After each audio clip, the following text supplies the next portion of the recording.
Cheese lava burger. হ্যাঁ, খেতে হলে চলে আসতে হবে কোথায়? মিরপুর হোপ স্কুলের গলিতে। সেদিন বিকালবেলা হঠাৎ করে চলে যাই। সেই জায়গাটির নাম হচ্ছে চিজ ব্লাস্ট। এখানে ভ্যারাইটিস অফ চিজের প্রক্রিয়াজাত খাবার পাওয়া যায়। আমরা অর্ডার করেছিলাম হচ্ছে ভলকেনো চিজ বার্গার এবং চিজ বার্গার পিৎজা। বানাচ্ছে তারা খুব চমৎকারভাবে। প্রচুর পরিমাণে চিজ তারা ব্যবহার করে এবং ভ্যারাইটিস অফ সসেস। আর আরেকটা জিনিস খেয়াল করলাম, তারা মোটামুটি হাইজেনিকভাবেই ব্যবহার করে।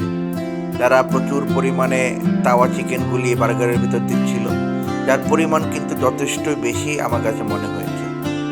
এখন সামনে আসুক, দেখি তাদের টেস্টটুকু আসলে কীরকম হয়।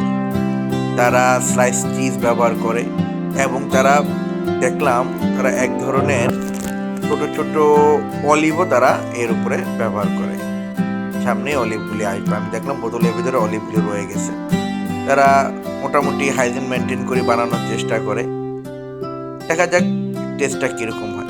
দোকানটা বেশি একটি বড় না, একবারে ছোট একটি দোকান।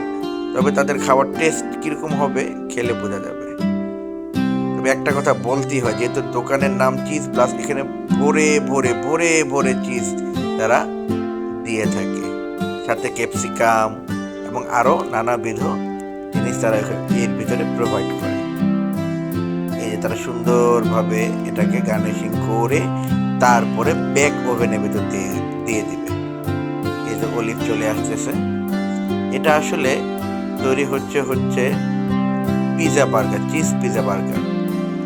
এই টাইপের বার্গার আমি আগেও খেয়েছিলাম, তো এদেরটা খাওয়া হয়নি।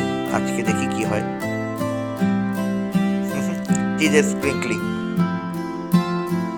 তৈরি হয়ে গেল চিজ পিৎজা বার্গার।